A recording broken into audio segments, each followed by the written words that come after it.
Hello friends, good afternoon. আজ চলে এসেছি গন্ধ বার চিকেনের রেসিপি নিয়ে। আজ এটাই আমি রান্না করছি। দেখে নাও, কাঁচা লঙ্কা, নুন, চিনি, হলুদ গুঁড়ো, কাশ্মীরি লঙ্কা গুঁড়ো, ছোটো এলাচ, দারচিনি, তেজপাতা লাগছে। আর চিকেন যেহেতু প্রিপারেশান হবে চিকেনের, তো চিকেন রয়েছে। আর রয়েছে সব গোটা পেঁয়াজ কুচোনো, আদা কুচোনো, রসুন কুচোনো। তো চিকেনটাকে কিন্তু গন্ধরাজ লেবুর রস দিয়ে আমি 4 ঘন্টা ম্যারিনেট করে রেখেছিলাম। তো ম্যারিনেট করা চিকেনটাই কিন্তু এখন রান্না করতে চলেছি। তো এই রান্না ঠিক যখন তোমরা করবে, লেবুর রস দিয়ে কিন্তু 4-5 ঘন্টার মাখিয়ে রেখে দেবে। তারপর দেখবে রান্না করার পরে কেমন সুন্দর গন্ধ। চলো দেখো, তেলের মধ্যে একটু চিনি আর দারচিনি এলাচ ফেলে দিয়ে আমটাকে ভেজে নিচ্ছি। এই দেখো, গাছের লেবুর টুকরো, এটি দেখো ব্রাউন কালার হয়ে গেছে। চিনি যদি তেলের মধ্যে একটু ফেলে দিয়ে রান্না করা যায়, রান্নার একটা সুন্দর কালার আসে।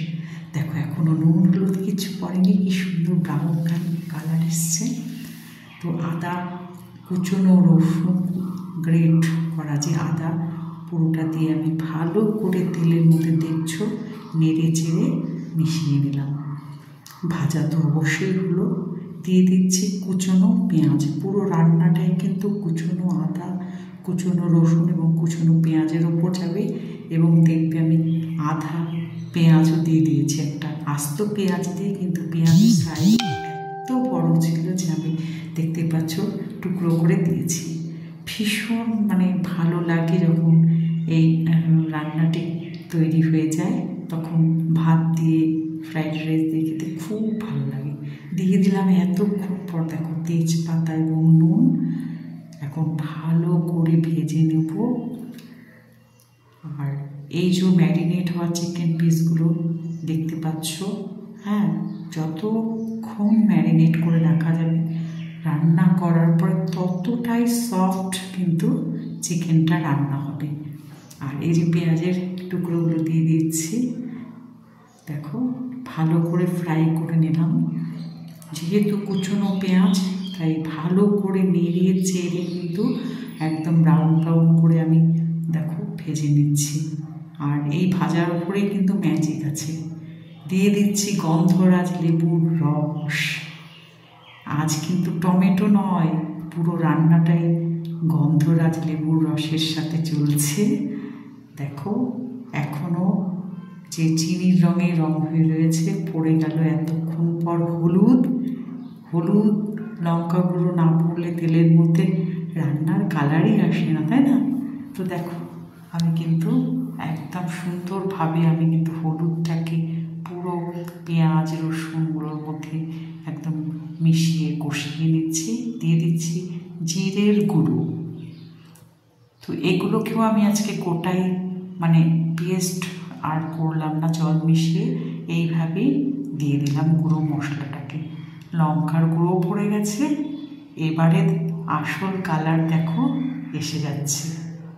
রান্নার কালারটা কিন্তু সত্যি খুব গুরুত্বপূর্ণ, বলো? কিন্তু অতিরিক্ত তেল মশলা কিন্তু শরীরের জন্য খাওয়া আমাদের ছোট বড় কারোরই ভালো নয়। তাই যতটা কম সম্ভব তেল মশলা আমি রান্নায় ব্যবহার করি। ফ্রেন্ডস, তোমরাও চেষ্টা করো। এতক্ষণ পর দিয়ে দিচ্ছি ম্যারিনেট করে রাখা চিকেন পিসগুলো। বেশ বড় বড় করে কাটিয়ে নিয়ে এসেছি আমি, যে রান্নাটা একদম গোটা গোটা যেহেতু হবে, পিসগুলো বড় বড় হলে রান্নাটা করতেও ভালো লাগবে।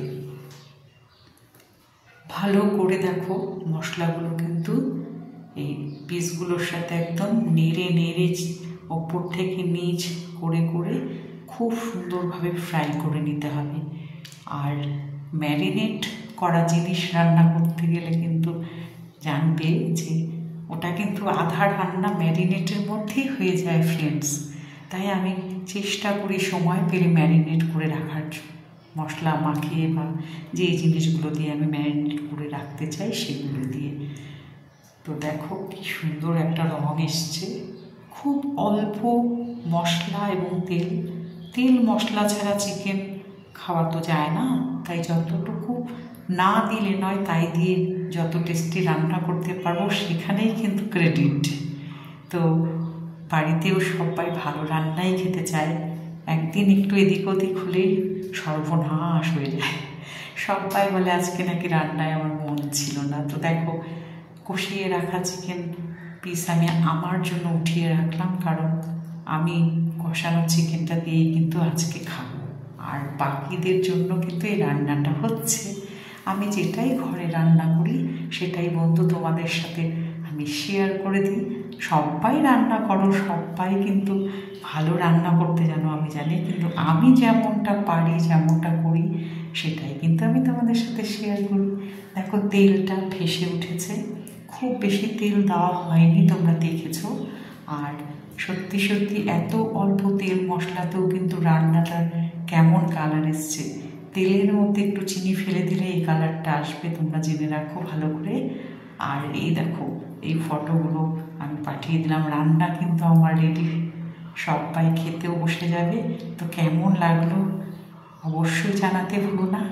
আর এইভাবে একবার গন্ধ বাহারি চিকেন করে দেখো কেমন লাগে, অবশ্যই আমাকে জানাবে।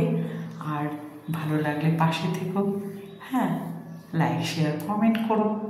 আর বন্ধুরা, এইরকম সুন্দর যদি রান্নার রেসিপি তোমরা দেখতে পছন্দ করো তাহলে অবশ্যই আমার কি পাশে থেকে আমার সাথে পোস্ট করা ভিডিওগুলো দেখে সব সময় সাথে থেকো।